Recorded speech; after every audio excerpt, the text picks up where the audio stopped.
Boom. What's going on, everyone? Good morning. It's Wednesday, 11 o'clock Eastern here in New York. So we go live, Coffee Creators, and I bring in someone you should know. Honestly, you should know Victoria Will, but we'll get into who this human is in a minute. I will go over this, but you know what I got to do. First, I got to hit mute on that. And then I got to give a quick shout out to, first of all, not a green screen. This is 42 West 18th Street right here in New York. You know you're always welcome in these chairs, just like you're in that chat. If you can make it here, you're always welcome. There's an event here tonight with someone who actually taught Victoria a few things. We'll get into that. Hang on. First, I want to say a quick thank you to Canon. Victoria Will is an explorer of light. Canon is one of probably the biggest, most prolific name in this industry. You're talking about the R series, right? The R6 Mark III that just came out, the R5 Mark II, the R1, R50, R100, the R500, the C500 for the cinema line. Everything you need, they've made. Why is this coffee leaking all over the place? You believe this?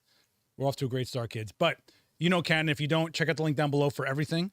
And I want to give a quick thank you to Tenba, because you get the rare custom Coffee Creators Tenba bag for being on here. Thank you. No, thank you. Thank you, Temba. Yeah, Tenba's awesome. Seth. Great.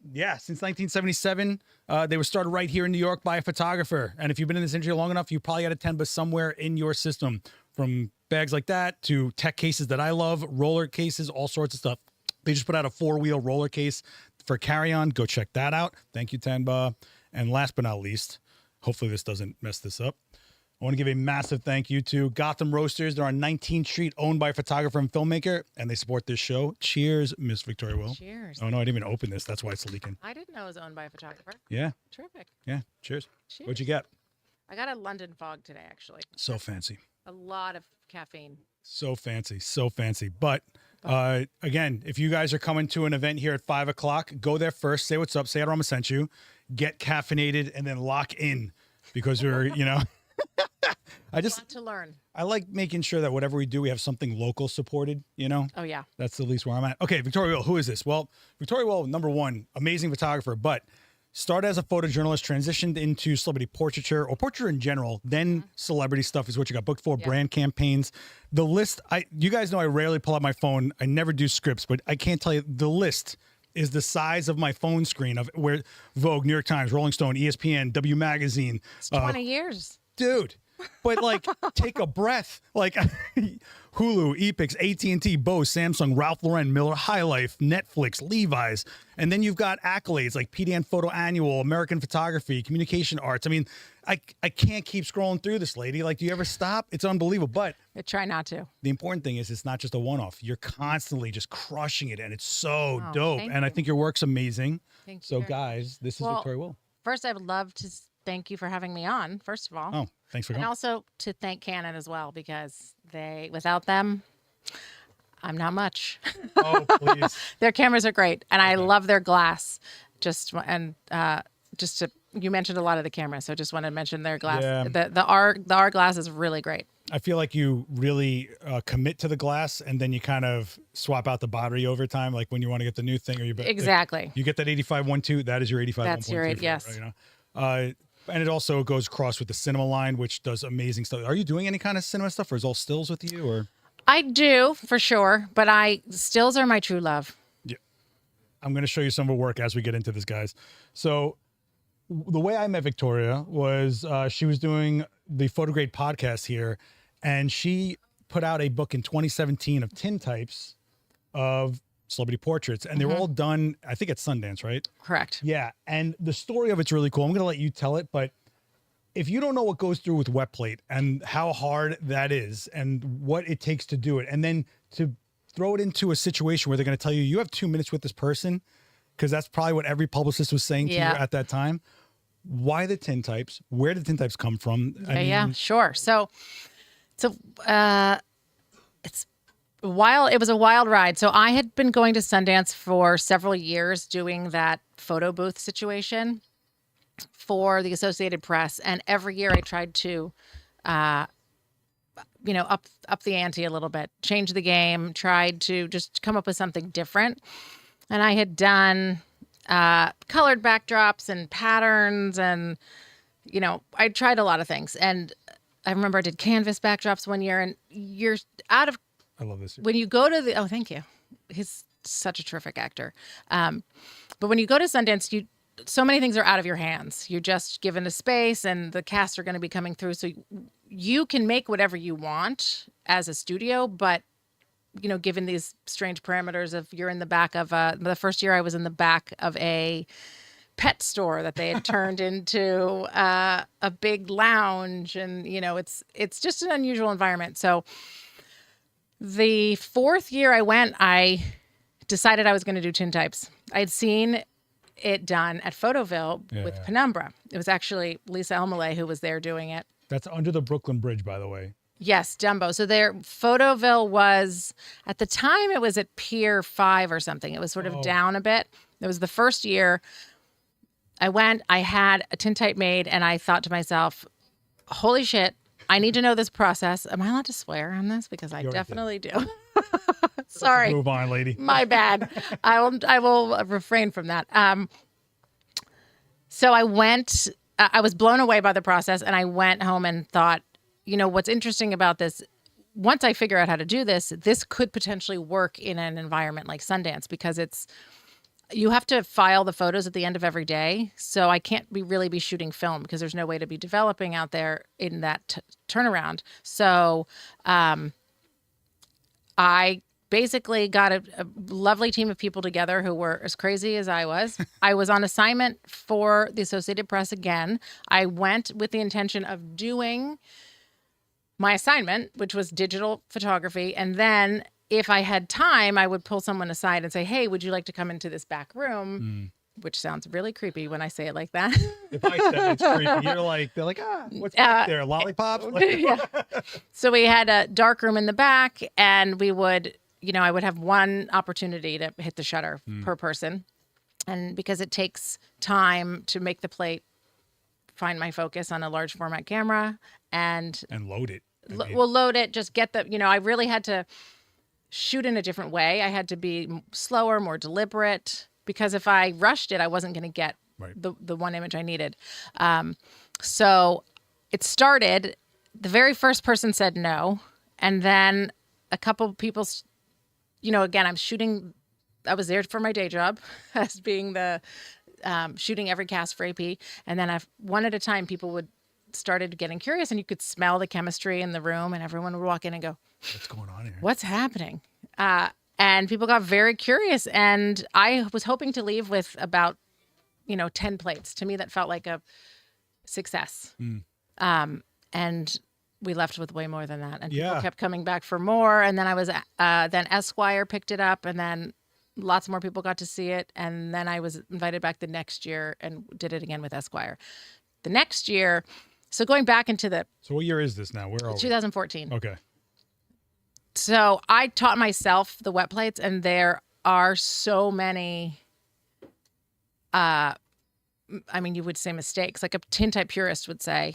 There's a lot of oystering and all sorts of issues. I was overdeveloping, and I was a disaster, but I also... temperature alone, right? Like the temperature alone can mess it up. So. Yeah, and it was very, very cold outside and very, very hot inside. And I was, this was before Chat GPT, but we would be looking on Reddit, like how to troubleshoot. And I was going in blind, but it was also, there was really no risk in doing it, because if it didn't work, I would have learned something, but I still would have completed my job.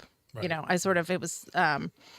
But it turned out to be something people were really interested in. And then I came back to New York, and I got a call from randomly one of my college professors works with Penumbra, and they realized that Andrew Moore, and that he was connected to Jeffrey Berliner. Jeffrey Berliner reached out and said, hey, why don't you come into Penumbra? And I was like, what's Penumbra? I actually had heard of it, but had never been able to go in. And then I went in, and he was like, so you sort of kicked the hornet's nest, which was, I did see that. A lot of people didn't like my plates, a little bit like Sally Mann. There's a lot of, I'm unapologetic about them. I love them. And there are a lot of mistakes as far as how how clean the plates are. They're not clean at all. Yeah, And the people that you're shooting, they don't even know what it could have been. They just look no, at something, oh, this no. is special somehow, and I'm really into it. It's actually interesting. So the next year I went back with the folks from Penumbra, and the plates are beautiful and they're very clean. And when I am hired now to do wet plate, I mean, I would say 80% of the time, the creative director will come up and say, "Can you get that schmutz all over it? Can you give me the magic?" Yeah. And I'm like, "Oh, I have to Too sterile. remember how to." I stopped washing things, and I'm like, it becomes They want to see the hand. In it. yeah. They get enough sterile digital stuff all the time. People are chasing like weird lenses now and like filters and all this stuff. Like we're trying to leave filters organic. are really hot. Yo, hot. Like I just did an hour with black mist filters in. Oh here, yeah, because they're just like black mist makes you look great. I'm just saying. they just take down some detail. Come on. No, they're beautiful. I think they do help a woman of a certain age. I'm not going to lie. Yeah, I just think that the problem with filters, I feel, is people will lean on it to be the photo, and like it's really just an option. And you whatever choice you make has to be towards the intention you're trying to goal as. Is it in my world? A lot of people are just like, well, if I buy this, it's automatically going to be awesome. No. Of course, that never works. It's also, it's the same as putting an Instagram filter on an image, or Did you feel like that when you were doing the tintypes? Like, I don't care what's in front of this. Tintypes are dope. No. Oh, okay. In fact, tintypes are amazing, and they're riveting. Still, I've been doing them for a long time now, and just when it starts to, you pour the developer on it, and it starts to come up every time. It's this magic moment. No, I actually think what's important about wet plate is not that the image has to be there first. It's sort of like when people just make an average photo black and white. They're like, "Oh, it's magic now." You're like, "No, the moment." Film, so it's amazing. What? Right, things like that. It's not. So look at that. For wet plate, I mean, come on. I couldn't do that. I mean, that was a great moment. I was very humbled by Sam Shepard being there, and he was not into it, but he was humoring me, and he sat like that for about 2 minutes, and I went plate, okay, I'm gonna let you. The light's really, really close. Yeah. It's gonna be really loud, and you'll hear this, pop, and he's like, okay, just put his head down, pop, and he left, and it was really intense. But I was hoping maybe some of his creativity and would just rub off on me as he walked out the door. I'm like rub shoulders for that. But it's so organic. I mean, thank you. The process itself has its own soul. So you're mixing these two things, like the person that you're taking the portrait of to portray them. Yes. Then the personality of the process itself, which it's sad. There's a lot of people that won't actually understand or feel that. Me and Daniel went to a high school and taught them film for a day. They never saw a roll of film. Yeah, I know. We're in a different era. Like, it's just wild. But I think it's interesting. Wet plate isn't for everything. And right. I've been asked to do wet plate for certain situations that I just didn't think were appropriate. And I said, it becomes more of a gimmick. And also a lot of people really only saw me as a tintype photographer for a while. And you got typecast? I did. Yo, tell me how long that went on. Well, I just had to sort of, dig my feet in and I was just said, no, I'm a portrait photographer. These are portraits. Yeah. And the medium I used was, I used wet plate. But Did you lose jobs over that though? I mean, I don't know, to be honest. They wouldn't say like, we'll still hire you for what you want to do. They just like, we want tintypes or nothing. Oh yeah, I got that for sure. I mean, there were a lot of people that it became sort of the thing to do in the moment. And so I did get a lot of calls, but I took a few of the assignments that I thought were really where I thought it was a good match. It was very poignant. I worked with a magazine, or maybe it was Huffington Post. I have to remember years ago. You're selling tintype supplies to these people now. Look at this. Google's buying tintype supplies. Thank you. Buy tintype supplies, right. I would honestly, Penumbra has great classes if you're ever in New York where you can learn. They've got great teachers. Lisa Elmaleh does it workshop down in West Virginia where she lives. And I've always loved Sally Mann. So getting into wet plate. Her subject matter was heavy though. Oh, so different. But she was also, lambasted for the look of her plates, and that's a whole other story. Yeah. But Oh, do you think she was lambasted for like this like a gimmick? Like you think? no, people just hated her plates. They thought they were messy. I never heard that. Oh yeah, she's like, and What? yeah, I got a BFA. I never heard that. yeah. Yeah. What? All right. I spent a lot of time listening to Sally read her 2 books. Wow. On That's Hold Still is great, Yeah. and I'm very dyslexic, so I read a lot, but it's audiobooks. So she's the narrator, so Wow. highly recommend Hold Still, and the new one she has, which is I can't remember the name of it. It's all right. Working They can Google something, it. yeah. All right. But it's great. Has the tintype process fought you to a point where you got frustrated? You're like, maybe this isn't Yes, worth it. Yeah. yes. So I got to a point where I said, nope, I'm done for now, because I need to establish myself in a different way, in a different light. And also, again, to me, it was just, sometimes I pick up an old film camera. Sometimes I pick up the R5. Sometimes I pick up a Polaroid. It's what I bring to the shoot is dependent on the subject matter and what we're doing. And tintypes just started to be too heavy, and there was just a lot of baggage that was sort of went with it, and also literally so much baggage. You are lugging so much stuff. Well, the camera's huge, plates, the Yes, holders, all of chemical tray, Yeah. all of it. The people who have it really dialed in are incredible, and they're the ones to learn from, because they're so dialed in and they can troubleshoot in any situation. But I, want to just go back to just taking pictures. No, totally. And I think people, when you do a process that's so like impactful and they make you want to do that, it starts losing the reason you want to do in the first place. Yeah. And it's almost like they're picking off of a menu now. And I'm like, I don't know. For me, something like tintypes, I've even had people tell me like, after a while it gets samey. I'm like, what? And then I realized in my early career when I shot everything on fisheye, because I thought that was awesome, everything looked the same. Yeah. And after a while, the process takes over the subject matter, and Totally then you start agree. losing. You have to be careful. And I should say that time in my life is when I learned and made a rule that I would never read comments, because people were just vicious, which is, to be expected. Good thing we're It live. comes with the territory. But these are more questions and comments, but I just did, I really just stopped reading comments, because I realized that I would have made the work regardless. Yeah. And I was making the work for me and putting it out into the world for those who want to enjoy it or consume it or whatever you think it may be. And it's, I love that everyone will look at it and take something different away. Yeah. And so if you didn't like it, that's your prerogative. Comments, what I had to learn is comments are not your audience. Right. Right. So like people that want to like bash or whatever. That's a good This is an thing audience. to remember. They're here for you for the Yeah. hour to listen to you for whatever reason. Yeah. They're connected to your work or who you are trying to find. glad who you're you here. are.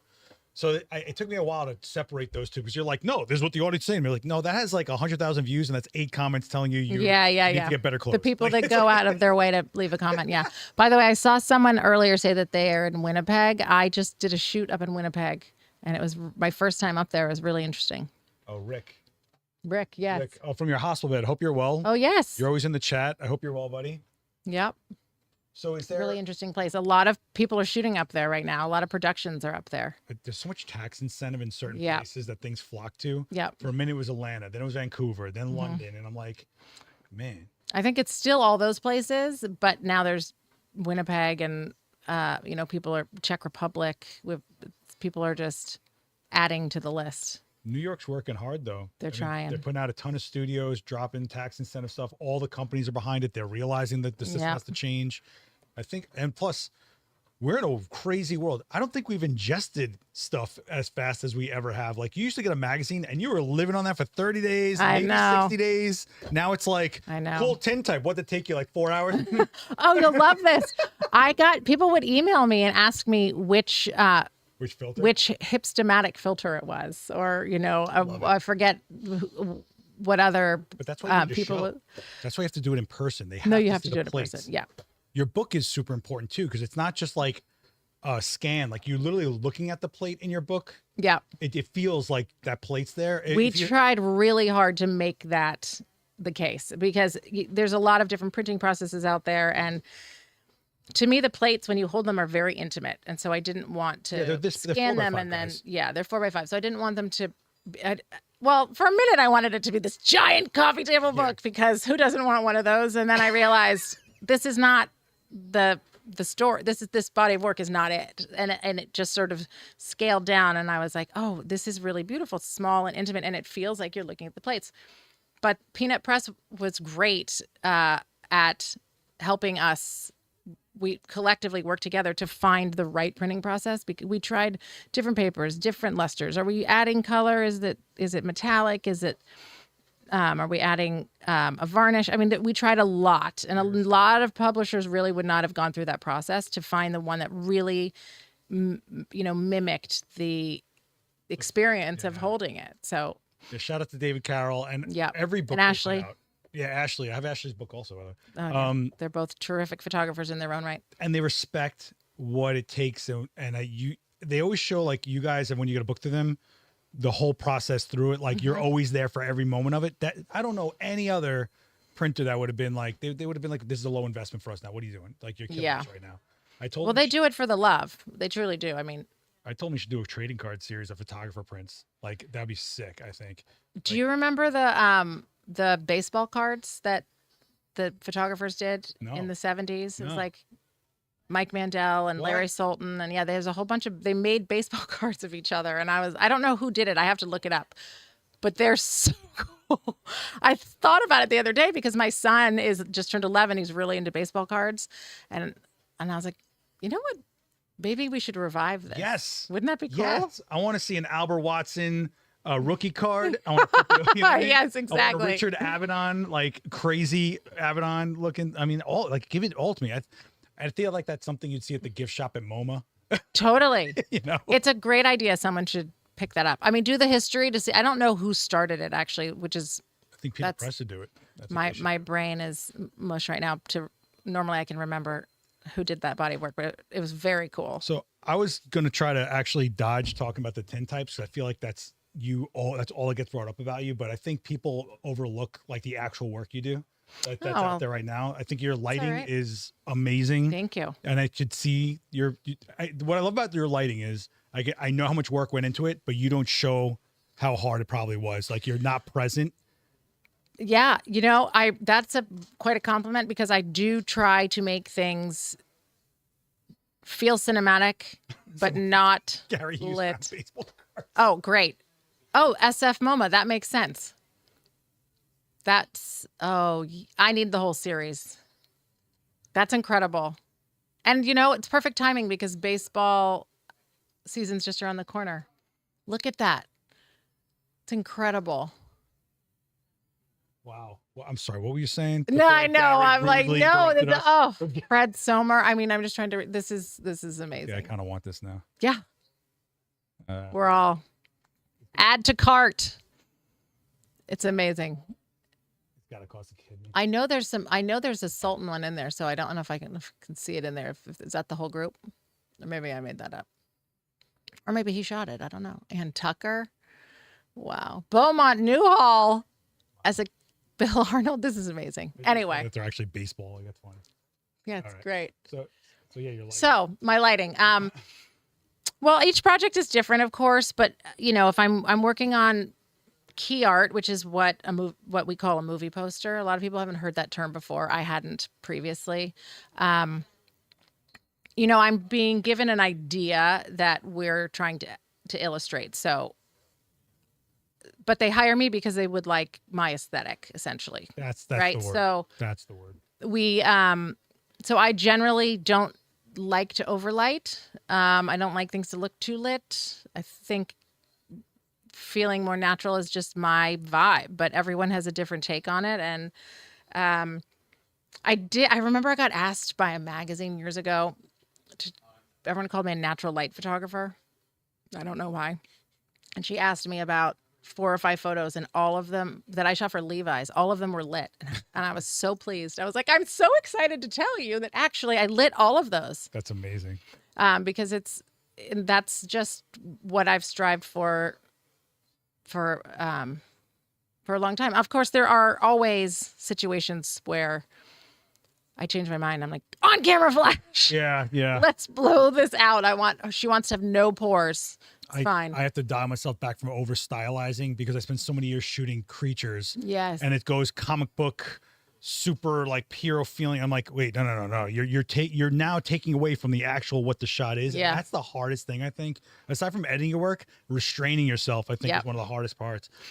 Oh, restraint is hard. But I also will start lighting a portrait or with obviously not in a situation where I don't have a lot of time, but in either the pre-light or if I'm working on a personal project, I will light it and then I will slowly scale it back less and less and less, and then just do something just truly naturally lit. And then I look at all of it's my version of bracketing. Yeah. And then I will look at them and decide which one I like, because in the time I love the stylized light, and then later I'm sometimes just always drawn to that natural light.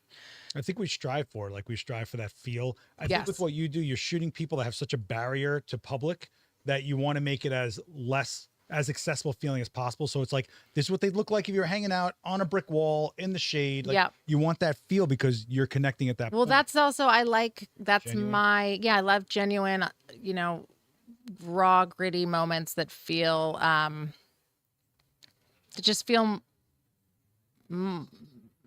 maybe subdued sometimes. I think a lot of my personal work tends to be a little quieter. And then when I'm doing a lifestyle campaign and it needs tons of energy, then Lots you of can, brand, right? you can, add more light, and you're still trying to find those honest moments. But I think when you do the quiet that you call, I think it puts more on the viewer to put the work in, and that's where the connect happens, because they have to be ambitious enough to kind of deepen. It's not thrown in their face, so now they kind of got to look for it a little bit. And that's the work I was always drawn to when I would go to museums and galleries. So I think that's why I make that work. I don't know why I make the work, to be honest. It's just your work screams of like referential. Like you could tell that you probably have a massive library of books. So many. Yeah, I love photo books. Oh my Lord, I love them so much. It must have been cool to have your own, huh? Yes, it's still cool. Yeah. I mean, I still am very proud of that. It's I birthed that book the same year as my second child. They were wow. Yeah, they were. Oh my God. They were the same. They went to print on my due date, and I was like, I guess I won't be at the printing. What a cool. That's cool. Oh, it's very come on. cool. No, it's great. Come it was on, great. Put the kid's blood in the ink, And Totally. No, it was great. I think photo books they're really having a moment too, and there's such an opportunity to show a photographer's true sort of intent and train of thought, the way they curate and put the book together, rather than 18 images hanging on a wall or flipping through an Instagram. I think a book is so intentional that it's really a special way for an artist to show their work, and anyone who can do that is very lucky. So as a collector of them, the way I look at it is like the Keith Haring idea of like, that street rat that really appreciates my work can't afford that print, but I can make a poster for $10 and flood them with it, and that's all they need.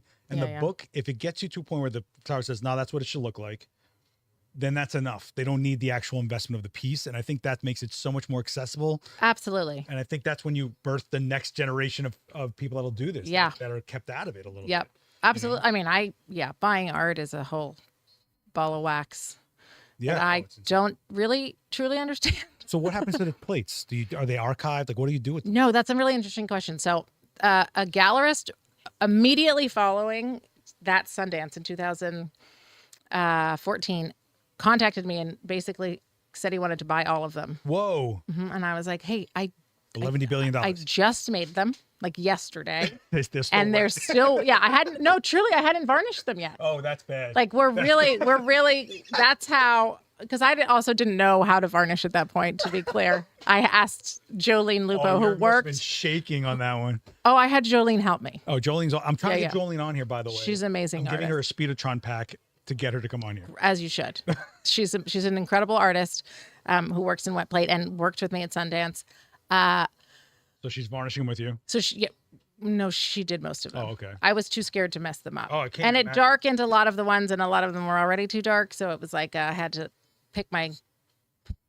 make a decision. Like, am I actually going to varnish it? Well, it will last longer and won't get scratched, but it will also darken. So anyway, to your back to your original question, I said, no, thank you. I just had this baby. I'm going to keep it, for a little while. And so I still have them, and they're just safe. I've sent a couple around from a few museum shows that have requested them. But they're all back in my possession, and I don't know what's next for them, but The Philip Seymour Hoffman portrait alone is one of one on a plate.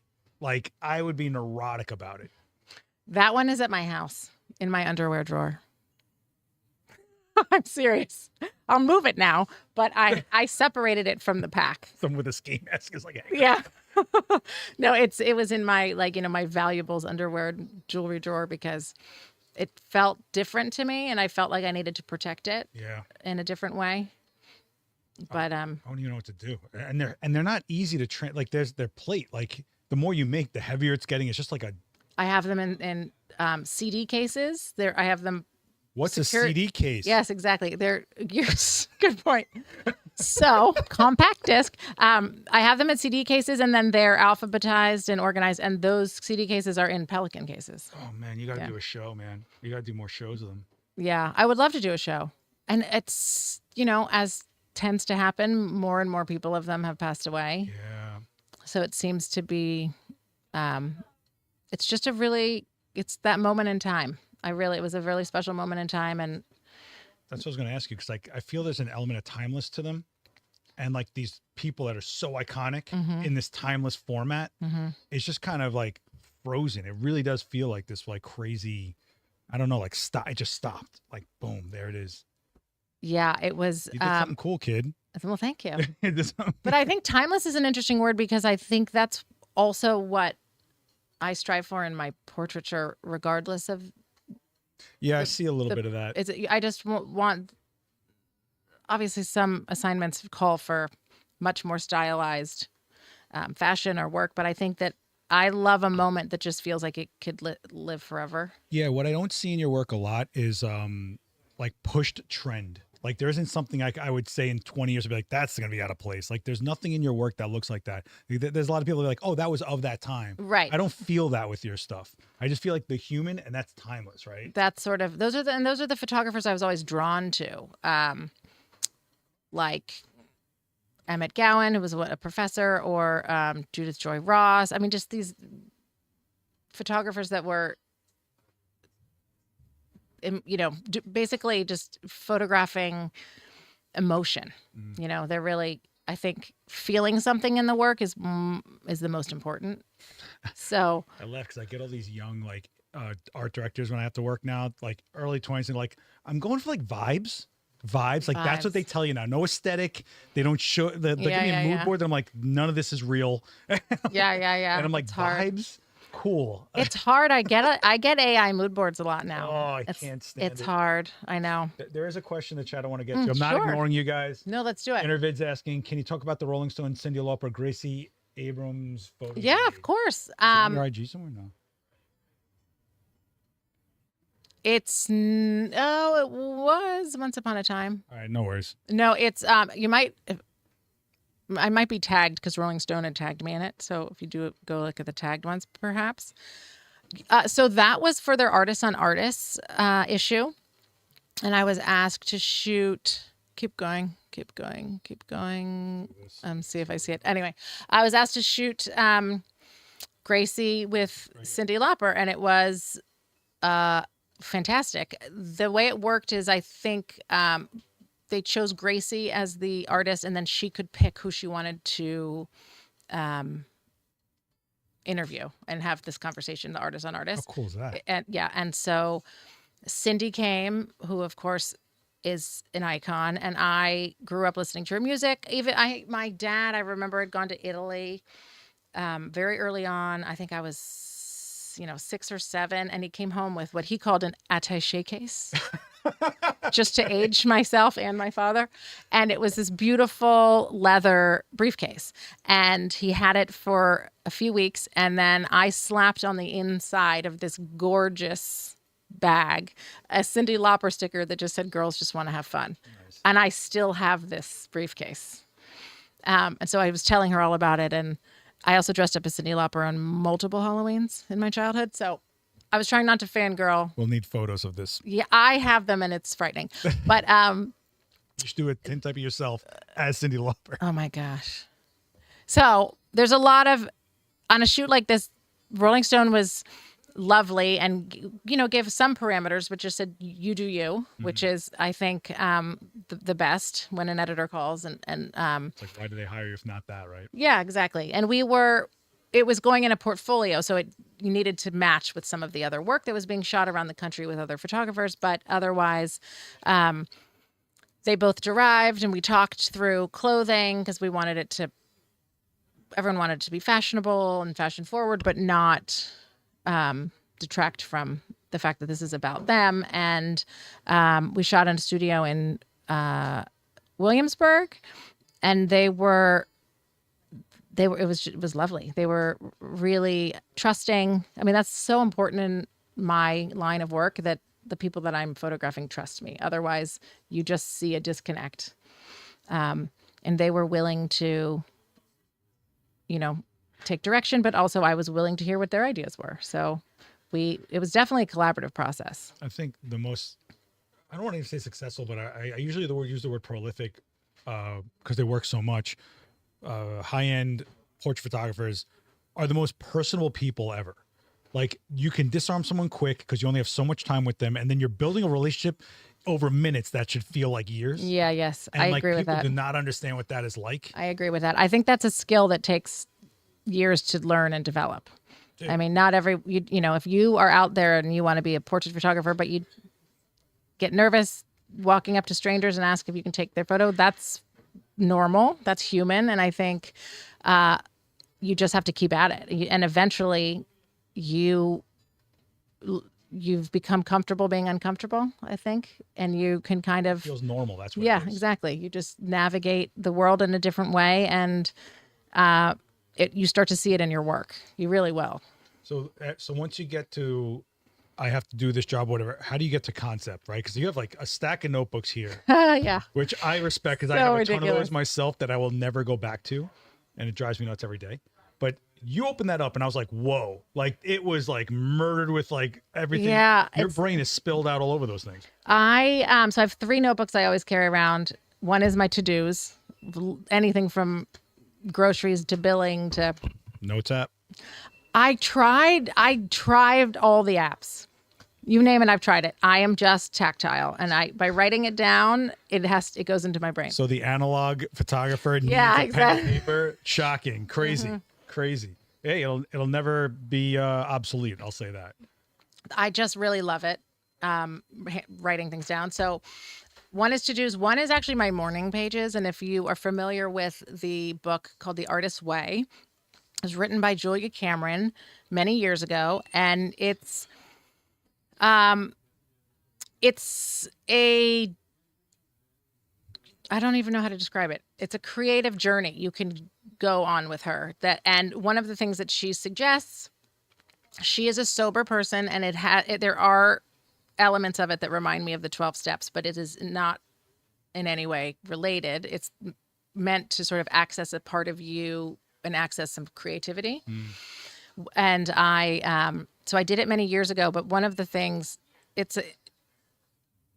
there's many chapters. I think there's maybe 15 chapters, but she starts by saying that every day you should wake up and you should write 3 pages. And what's interesting about it is that you're not supposed to go back and read those 3 pages. That's not the intent. You're just supposed to sit down, flush it out before you start your day, before you look at your phone, and I have to say, I don't do it every day. I try. And most of the time my children have woken me up and I've had coffee and it's in mid-afternoon, but then I take the time to do it. And I find it really helpful. It's sort of a bit of meditation, sort of meditative, I should say. Okay. A little jump start. But it's a really interesting book, and it's worth it if you're feeling it's worth taking a look at if you're feeling writer's block or photographer's block, creative block. It just gets you thinking and actually like a motor skill thinking. That's Yeah. the way I look at it. Yeah. It's really interesting. Sometimes I've had really interesting ideas because I'm having a conversation with myself, essentially. Oh, okay.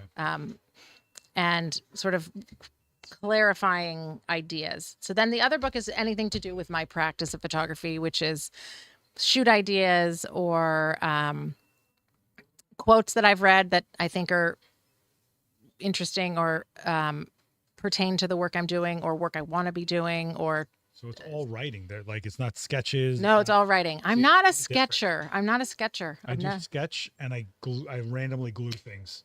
And then I try to tell myself, like, what did I was trying to tell myself here? With that. Yeah. Drives me nuts. Interesting. I do 3 colored pens and every color means something else. So like I'll usually do like a blue for out of focus areas. And then, like I just keep on sketching and then like I just never do it again. Because it got out of my brain and I need to shoot it. And so I stopped. Oh, interesting. I feel like I was like, oh, I'm over it now. Bye. 'Cause you did it Let's right. go get a waffle. It's like, So I'll look back in the practice one and see shoot ideas, and I'm like, oh yeah, that's still a good idea. and who it would fit. Yeah. That's I mean, cool. it's sort of a Do you pitch or they come to you and then you go to the book? both. I mean, Okay. a lot of times people will say, we have a shoot. What do you want to do?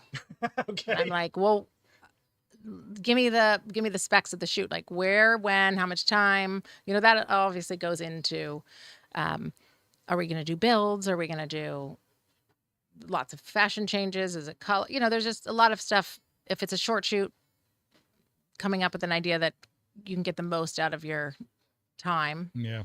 It's so that's what's interesting about photography, especially assignment photography. No job is the same. No. And you just have to be ready to pivot at all times, sort of.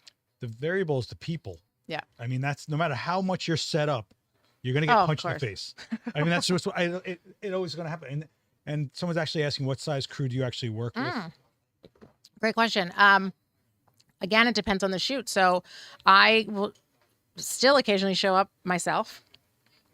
That is less and less the case, though. I try to always show up with an assistant to help, even if it's just lugging to help me with the lugging of the gear, but also just to bounce ideas off of. I've been working with my first assistant for almost 10 years now. So it's much more of a creative process. And we talk about, it's great. Relationship after a while, you've been through it. Yeah. There's very much you don't talk, it just happens. He sort of knows where I'm going. Or what I also love is if I had mentioned something to him and I'm forgetting to go there, he'll be like, hey, you remember you wanted to do that tight, or whatever the case may be.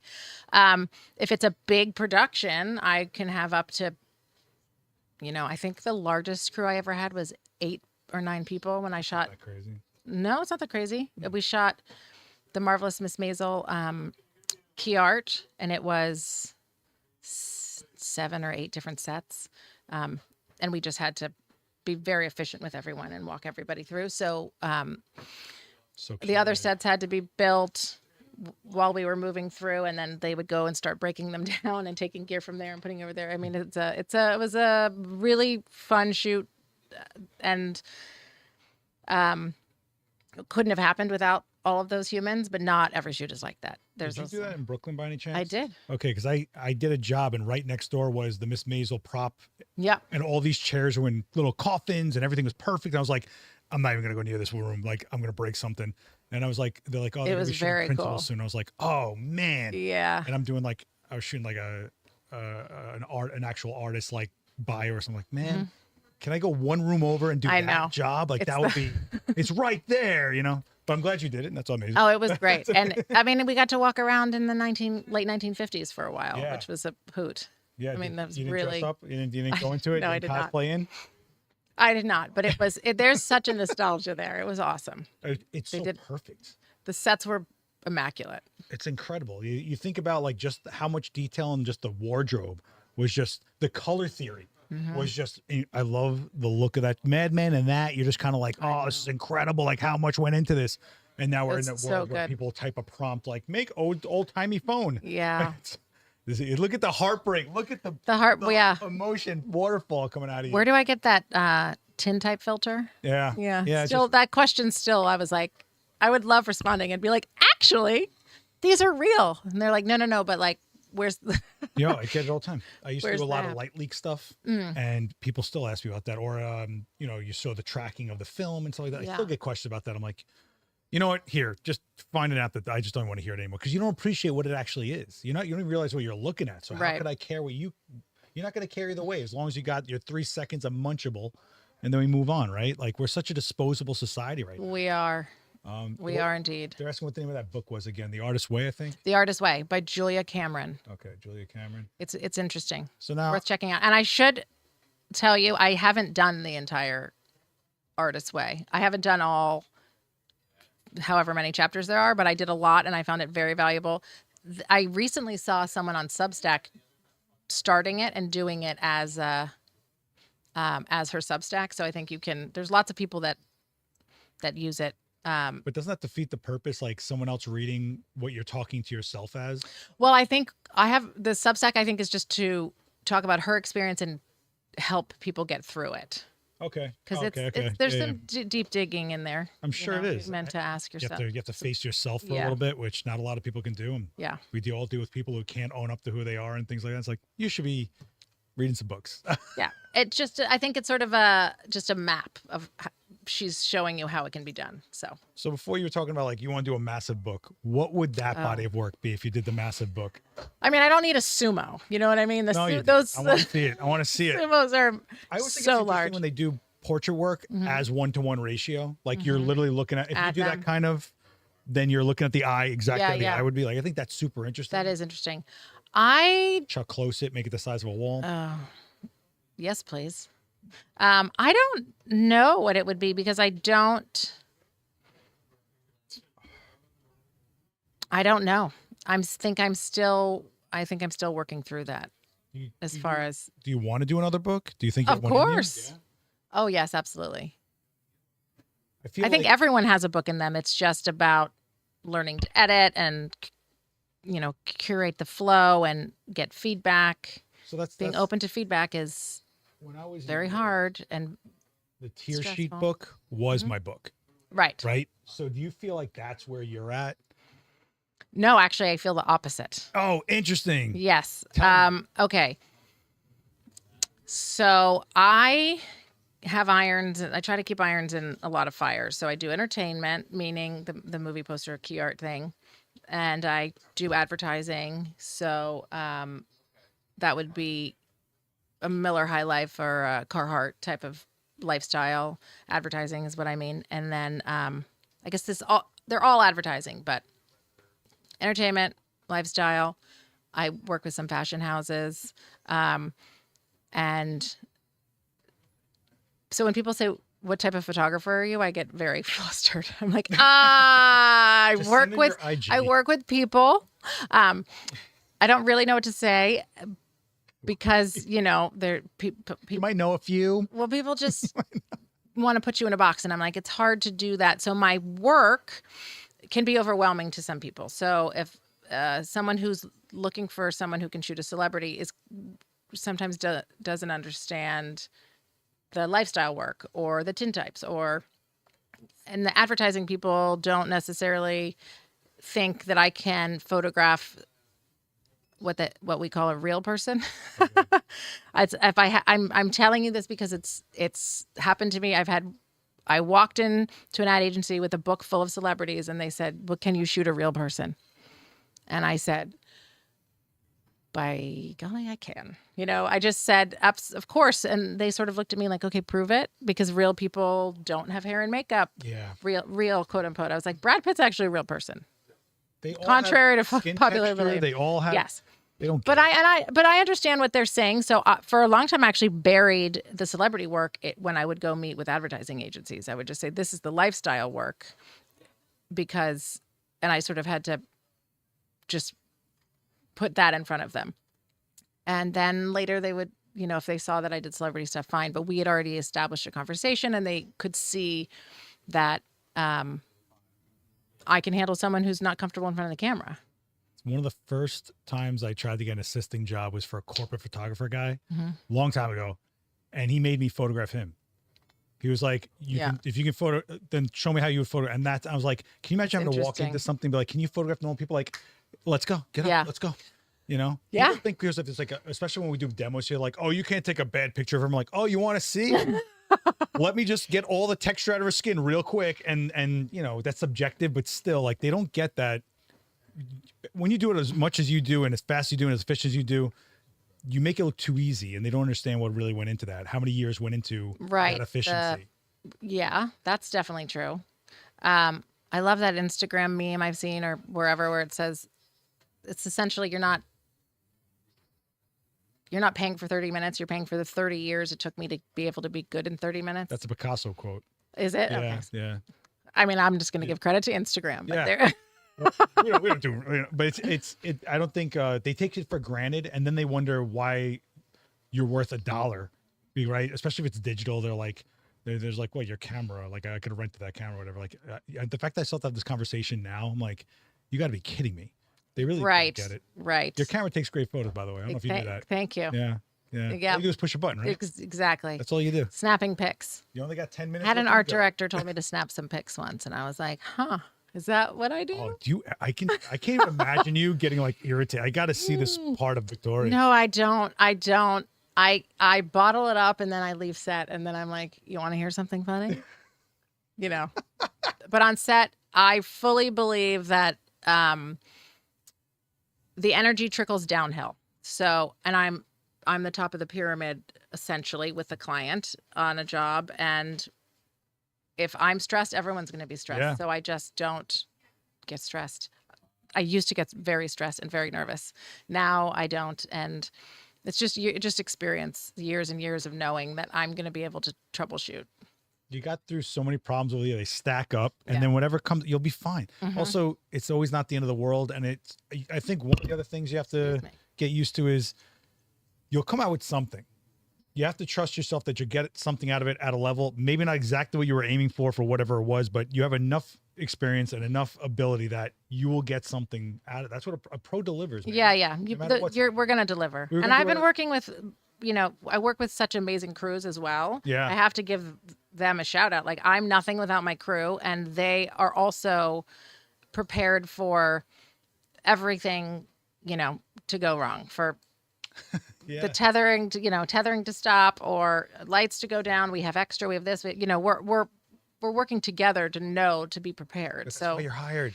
Exactly. You're hired to deliver. I'm hired to be prepared for any situation and not scar the person that you're photographing. You know what I mean? Like, the experience has to be good for them. Yes. You come out with something at the end. They don't care about all the stuff that went haywire.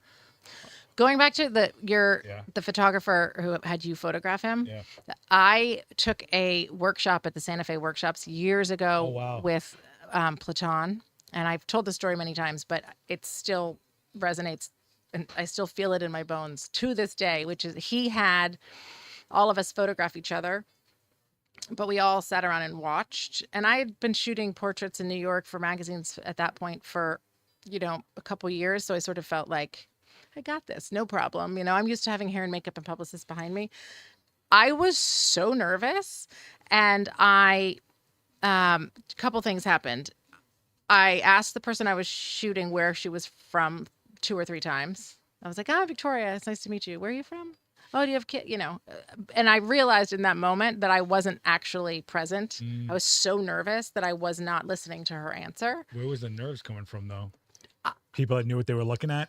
Yeah, just being in a room of talented photographers, and Platon staring at me, and I want to do well and impress people, or I don't know where the nerves were coming from, but it was, and he said to me, you were not present. And I was like, you're damn right I wasn't. Like, my head was elsewhere. And that's also one of the reasons I started working with assistants more, because I knew if I wanted to grow in the business, I needed a team. But also, if I'm worrying about the light over here, I'm not connected to the person. Every time I look at the light, they look at the light. So then later in that workshop, Platon photographed all of us. And the way he just got me out of my head, the way he talked to me was so incredible, disarming. Yeah.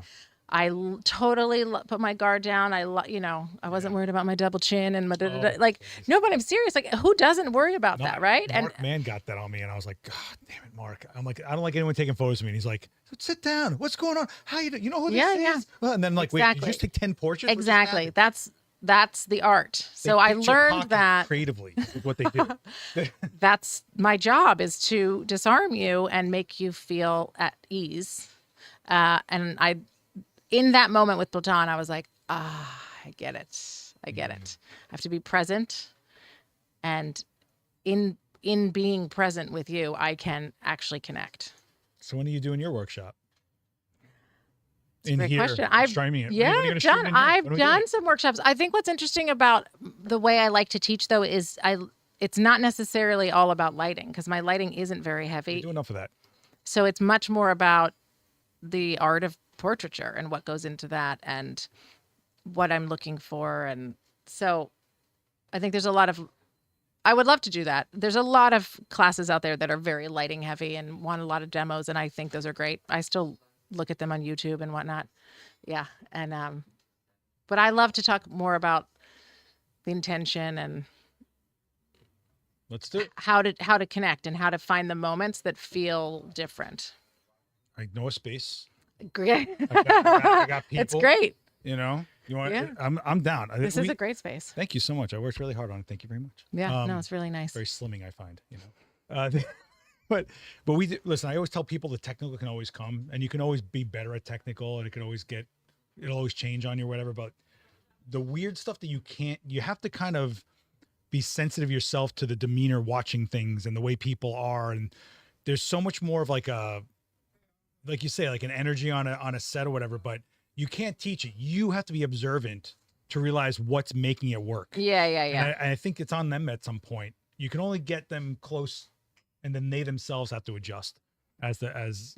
And I think you have to learn it. I mean, I think it's okay to be nervous when you're starting out. No, it's not. There's no crying. No, but I feel like I think you have to be nervous because it's your body's way of telling you care.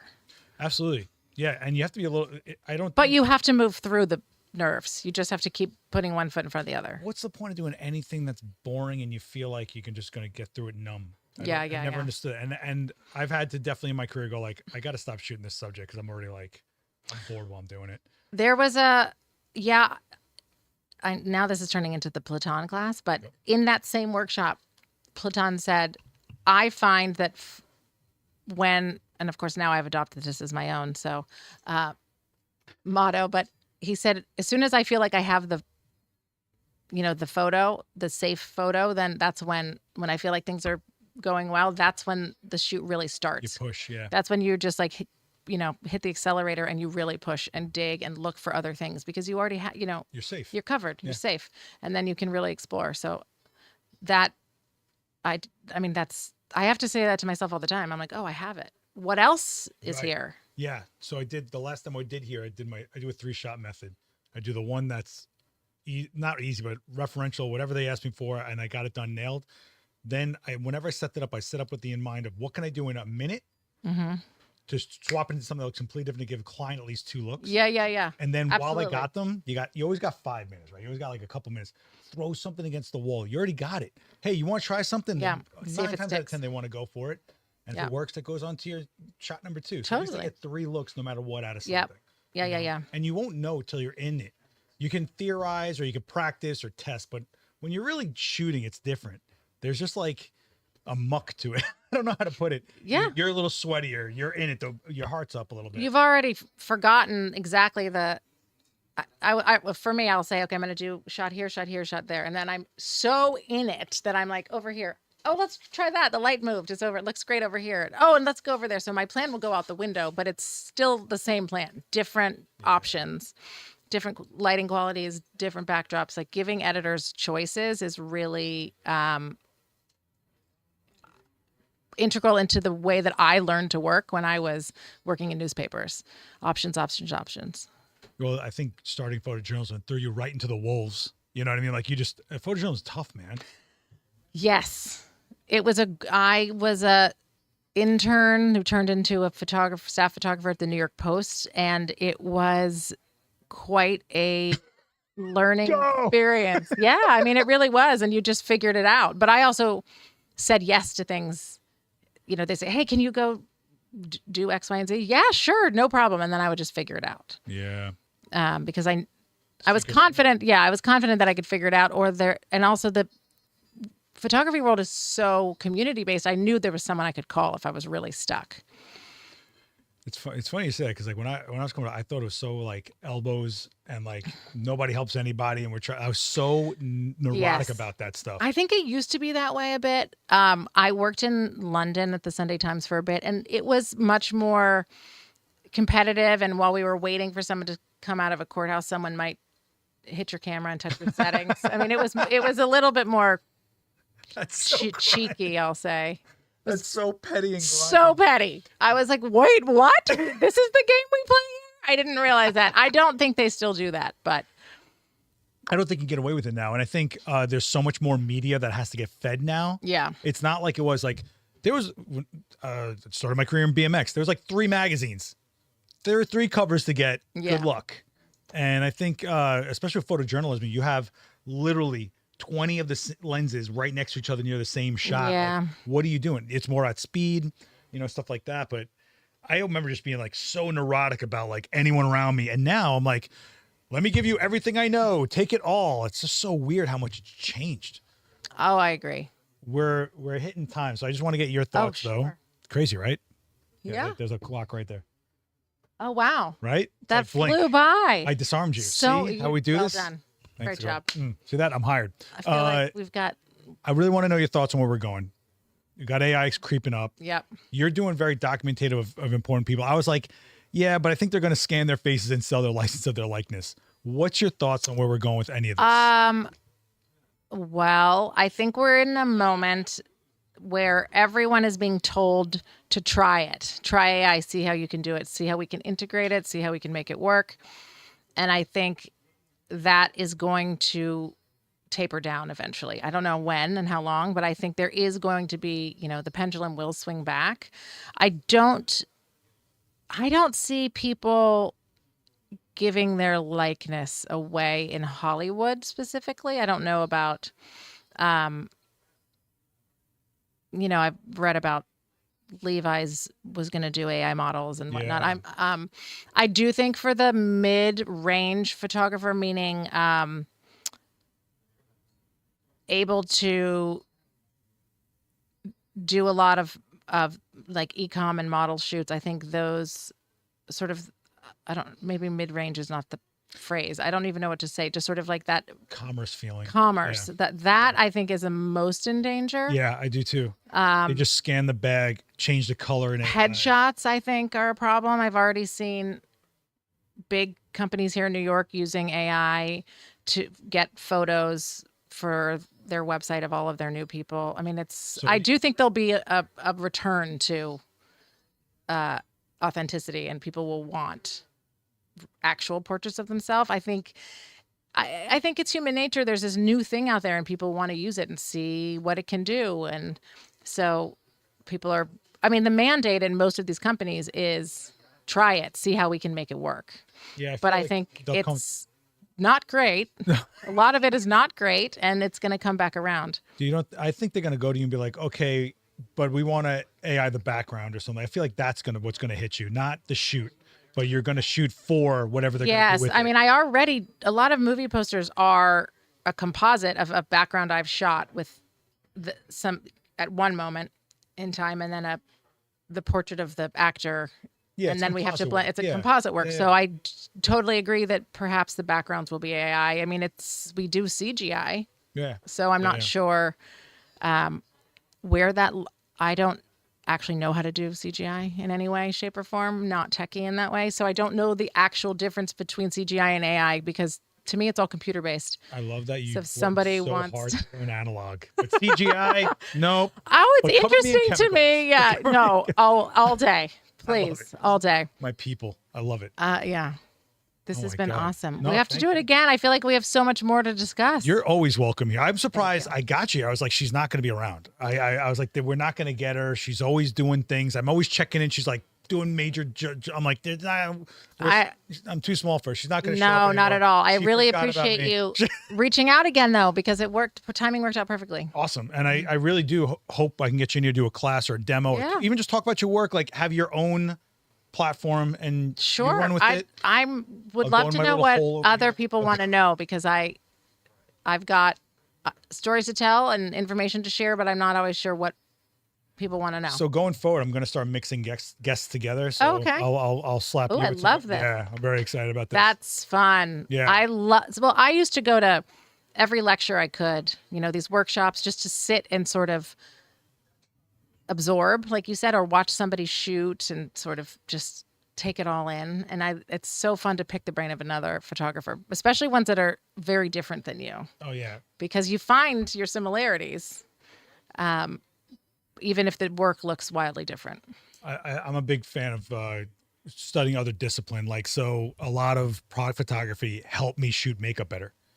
So like Okay. it's inanimate, but it's something inanimate and a surface and a substrate on a human. So I'm mixing the portrait that I was Yes. trained for 20 years to do portraits. Now the product came in and I think I lucked That's out. I so found a niche interesting. and now I got zombies all over my portfolio, right? So like it just works out. That's pretty awesome, It though. is fun. I'm I photographed The Walking Dead once, and there was a moment where I was smells in- horrible, right? I don't remember the smell, but I smelled horrible. It was like 125 degrees in Yeah. Peachtree, Georgia, and Yeah. I was dripping through my clothes, Yeah. covered in DEET. And I'm looking through the viewfinder, and the walkers, as they called them Yep. in the show, are walking towards me. Howard Berger did those. And I was actually minorly terrified. I mean, it felt, because I had seen the show for, it was on for many seasons, and I did the character portraits that season, it was probably season 8, something. I mean, and so I knew the show, and it was wild. Also, when we all went to lunch and they sat with their makeup And they started on, eating like and they're humans. eating, Yep. and their makeup's on, and I'm like, they're eating a hamburger, and I'm like, Oh, this man. looks very wrong, but it's also amazing. The amount of people I've seen with like their head blown off, but they're eating a burger. You're like, That's so cool. I- It's so cool. You have such an incredible window into the world. thank you. I think it's just I love practical. I'm so glad it's still like a thing. I mean, look at the Penguin on HBO. Look at like Frankenstein. Like all these things are so regarded just because they chose to do it by hand and do it practical and not shove a bunch of CGI in someone's face and charge them a ticket for it. Yeah. There's Totally. a craft being documented by another craft. There's such a people just don't. Not that CGI doesn't have a craft to it, but don't start with me. No, of course CGI is a craft, but We'll get you back in here. I can't thank you so much for going through. Guys, if you're not following her, what are you doing with your life? Make sure thank you, everybody. Yeah. Thanks for listening. Later today, 5 p.m. on the events channel, which I know someone in there is asking which channel the legal talk was on. This QR code. So Jeffrey Berliner is going to be in here. He was on Coffee with Creators a few weeks ago. Protege right here of Jeffrey Berliner. Is that too much? Like you learned from him. Oh, after the tintypes, I went to see him and said, please tell me how I can do this properly. He'll be here at 5 o'clock, and we're going to go over what to look for in analog equipment when you're buying used gear. If you're into film stuff, he's going to go through a few formats, what the, steer clear of if it's used or whatever. So I feel like a weatherman when I do this. Make sure he's getting this QR code. And if you guys are into this, there are 80 other episodes of this. Make sure you check out the rest of the playlist, hit subscribe. And it's always Wednesday, 11 a.m. Eastern. Victoria, I can't thank you enough. This was so dope. I'm so glad I got to see you. And I need a second signature on your book now. Anytime. All right. Thank you so much. Thank you. Guys, enjoy the rest of your week. I will see you at 5 o'clock. What am I talking about? Later, guys. Peace. Bye, guys.